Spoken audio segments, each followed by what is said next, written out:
I know our family is struggling with debt right now. If you get married, we can pay off the debt with the wedding contribution from your spouse's family. You're 18 now, old enough to marry.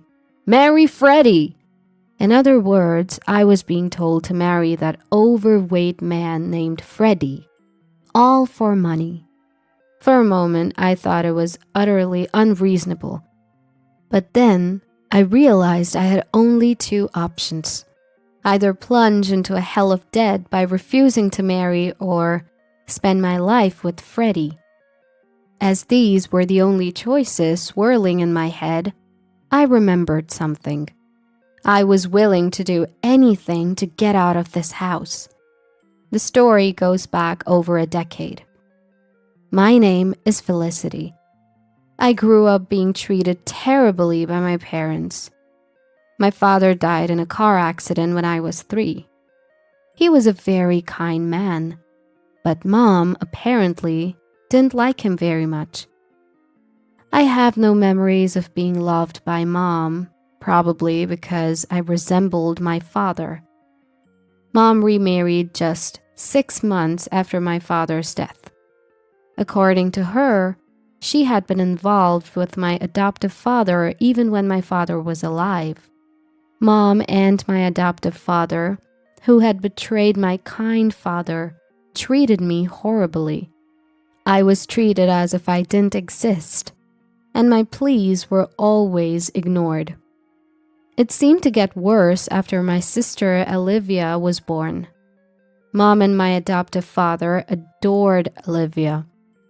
Unlike Olivia, who received all their love, I was always treated as an outcast. They did give me birthday presents every year, but they were small things like pencils or erasers, while Olivia got anything she wanted. Even at Christmas, Santa Claus never came for me. When I was little, I often cried alone, hugging my knees, thinking that Santa didn't come because I was a bad child. During those painful days, something happened. I was 7 years old. On a day when heavy rain was falling due to a hurricane, Olivia got a fever. My parents, who adored Olivia, were in a panic. My adoptive father told me to buy a sports drink for Olivia. Reluctantly, I went out in the pouring rain wearing a raincoat, but my small body struggled against the strong wind and heavy rain. Moreover, our house was in the countryside, and it took an hour to reach the nearest supermarket on my little legs. When I finally reached the supermarket, after great difficulty, I was shocked. I couldn't find the wallet I thought I had brought. I might have dropped it when the wind knocked me down. As I was about to turn back, tears welling in my eyes, I suddenly heard, "Wait a minute!" from my older brother. The high school student-like older brother said, "Are you alone? It's dangerous in this weather," in a kind voice. I burst into tears at his gentle demeanor and explained my situation. I desperately told him about my sister's fever and how my parents had sent me shopping, and the older brother seemed to understand my situation. "You don't need to look for your wallet. I'll help you with the shopping," he said, and he helped me with all my shopping. I had lost my wallet and couldn't pay a single dollar, but my older brother told me not to worry and even gave me the change. He also took me close to home in a taxi, and I felt the kindness of others for the first time in a long time. "Thank you, big brother," I said with all my heart as I got out of the taxi, and my elder brother's gentle smile was very impressive. I, who had spent such a childhood, turned 18. When I was a child, I only felt constrained by being treated differently from my sister. But now, as an 11th grader, my problem is money. Mom and adoptive father were against me going to high school in the first place. Apparently, they thought it was a waste to spend money on me. But I insisted on going to high school, and the condition they gave me was that if I wanted to go to high school and stay at home, I had to put $1,000 into the family every month. The money I earned desperately from part-time jobs was consumed by living expenses. When I became an 11th grader, I had to study for college in addition to my part-time job, and I was very busy. Mom and adoptive father probably won't pay for my college. I spent all my time working and studying to get a scholarship. One day, Olivia, who had become an 8th grader, came home triumphantly and said to our parents, "Listen, listen! I got scouted by the entertainment industry." What Olivia put on the dining table was a business card from an entertainment production company I had never heard of. Mom and adoptive father said, "Olivia is cute after all," and were delighted. "Olivia has a sparkle, so I thought something like this might happen. Keep it up, Olivia. Having a daughter as a celebrity is great. Way to go, Olivia. You're nothing like your big sister." "Well, of course, I am much, much cuter than my big sister." Olivia, raised by parents who had always looked down on me and praised Olivia, compared herself to me at every opportunity. This time, she arrogantly asked, "You think so too, don't you, big sister?" I replied, "Yes," because arguing would undoubtedly lead to trouble. Olivia was supposed to have joined an entertainment industry, but months went by without any contact. The parents, who thought it was strange that they were being charged for lessons and membership fees, found out that the entertainment agency was a fraudulent group and had already disappeared. All that was left for the parents was a debt of $20,000. The parents looked desperate, but I just calmly paid $1,000 to the family and focused on my studies. I won't spare any effort if I can get out of this house. With that in mind, I was working hard at my part-time job and studying. A few weeks later, when I got home, I heard an unfamiliar voice from the living room. Wondering what it was, I was about to go up to my room on the second floor when I heard adoptive father calling me from the living room. Wondering what it was about, I peeked into the living room and found two unfamiliar men besides adoptive father. One was a man of the same age as adoptive father, and the other was a very fat man. As I was surprised by the size of the man sweating in the air-conditioned room, adoptive father introduced the two. "This is Mr. Newell. Say hello." "Oh, nice to meet you." As I hurriedly greeted them, the two men smiled and looked at me. Mr. Newell is a well-known large-scale landowner in this area, known to everyone. Why would such people come to our house? As I was puzzled, adoptive father said something outrageous. "Mr. Newell's son, Freddie, is your fiancé. Be polite." "What?" Startled, I raised my voice, and adoptive father, looking flustered, took me out into the hallway. "What's going on?" I asked adoptive father in a whisper, and he answered in a whisper as well. "You know we're in trouble with debt. If you marry, we can pay off the debt with the wedding contribution from their family.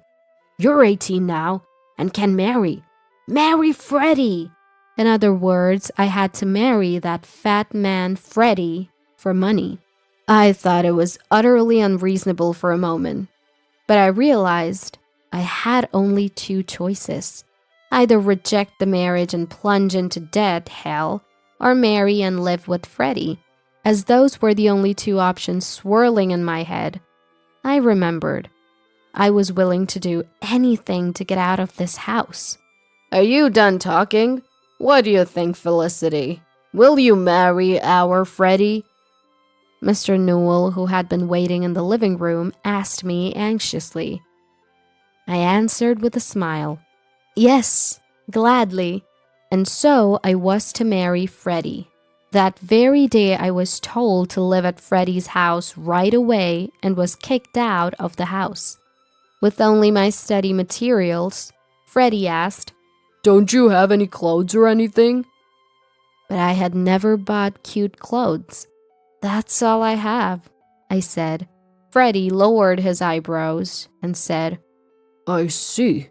Mr. Newell, no, my father-in-law, was a well-known landowner whose name I had heard. But he was a very friendly person. His car drove through a large gate and into a vast estate, and it stopped in front of a solitary house. "This is a separate house I built for Freddie when he got married. But Freddie couldn't find a spouse. I'm glad a wonderful woman like Felicity is marrying him.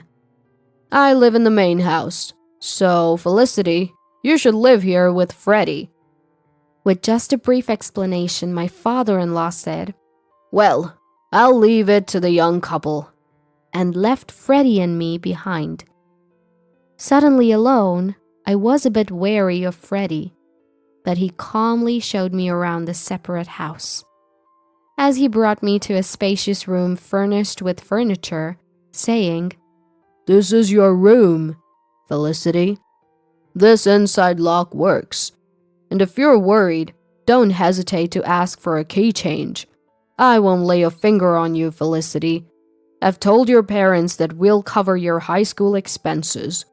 You should reduce your part-time job if you can. That way, you can study more. If you want to go to college, I'll let you go." I blinked at the unexpectedly good treatment. Freddie even said he had no intention of getting a marriage license, and that we would have a common law marriage, so I could go to another man if I found one I liked. Far exceeding my expectations, I inadvertently asked, what is this marriage for? I feel like I'm the only one benefiting." I wondered if it was rude after I said it, but it would be troublesome if I were asked for something outrageous later.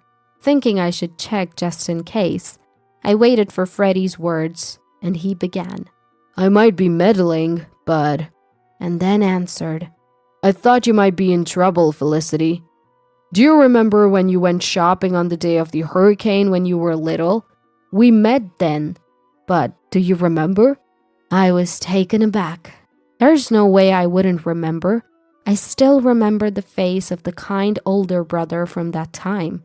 I realized that if older brother gained weight, he might look like this. "Are you the older brother from that time? I'm sorry I didn't recognize you." "It can't be helped since I've gained a lot of weight. Stress from becoming a working adult made me eat too much. But you haven't changed, Felicity. When my dad showed me your picture and asked if I wanted to marry you, I knew right away it was you. Are you still being discriminated against and suffering like your sister?" Just like on the day of the hurricane, Freddie spoke to me kindly, and I nodded. Then Freddie smiled to reassure me. "It's okay now. You don't have to worry about money or being treated badly anymore. You can live freely in this house, okay?" Touched by Freddie's kindness, tears welled up in my eyes. In front of Freddie, who hurriedly handed me a beautiful handkerchief, I cried and cried. And from that day on, Freddie and I started living together.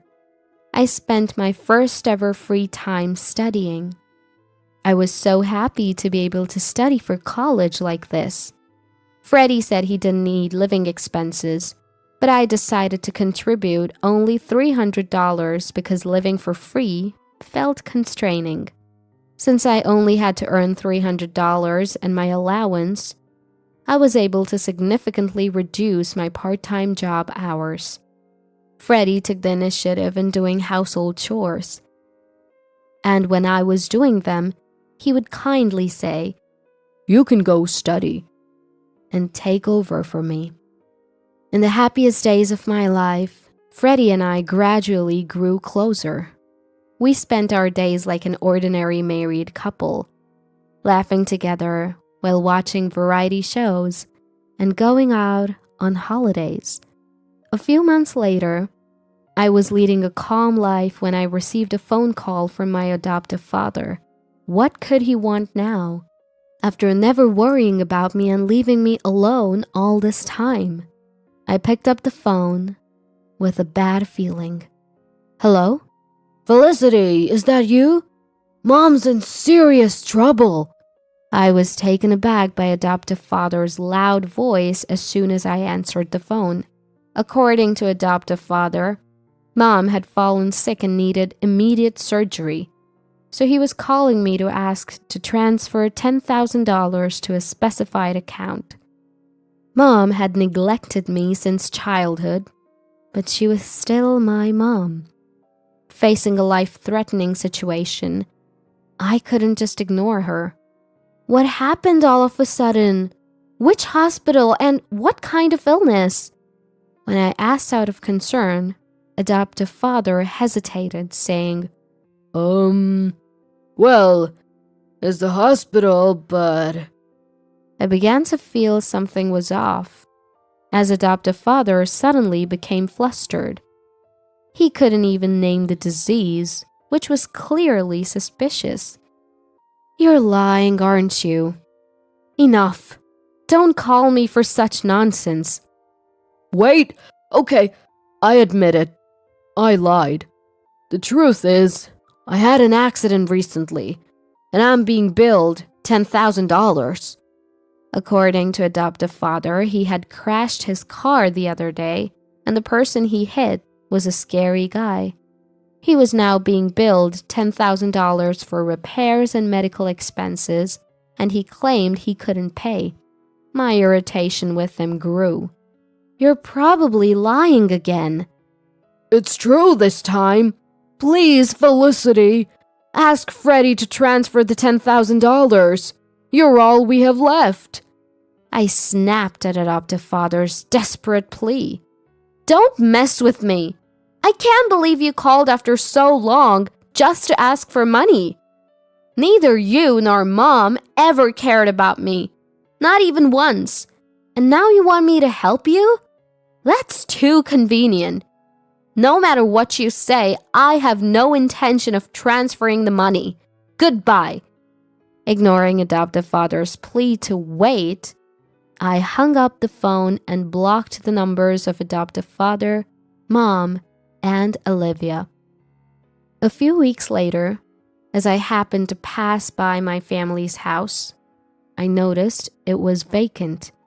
A gossip-loving neighbor lady approached me, and from her, I learned that the story about hitting a scary guy's car was true. According to the neighbor lady, my parents and Olivia had secretly packed their bags and left the house at night. They must have fled and are likely living a hidden life now. Living in fear must be incredibly stifling. Thinking about it, I felt a sense of relief deep in my heart. Meanwhile, I was living happy days. I had completely fallen in love with Freddie. Though Freddie, who was 10 years older than me, was often hesitant about dating me. My persistent confessions led to a decision to start dating once I graduated from high school. Freddie even took time off work to attend my high school graduation ceremony. As he accompanied me in my eating and exercise habits, Freddie slimmed down to his original figure and transformed into a handsome man. My friends were envious when I proudly introduced him as my boyfriend. After my high school graduation, Freddie and I submitted our marriage registration to officially get married. When I said I wanted to marry, Freddie nodded in agreement, so we decided to submit the marriage registration. It would take a little time for the marriage certificate to be issued, but now we were officially a married couple, not just in a common law marriage. On the way home from the city hall, we held hands for the first time. I laughed at Freddie's adorable shyness, and he said, "Now that you're my wife, Felicity, you can't be swayed by any handsome boys you meet in college." I thought I was the only one in love, but it seemed Freddie loved me very much too. I found it so ticklish that I burst into laughter. There's no way that could happen. Out of all the people I've met, Freddie is the most handsome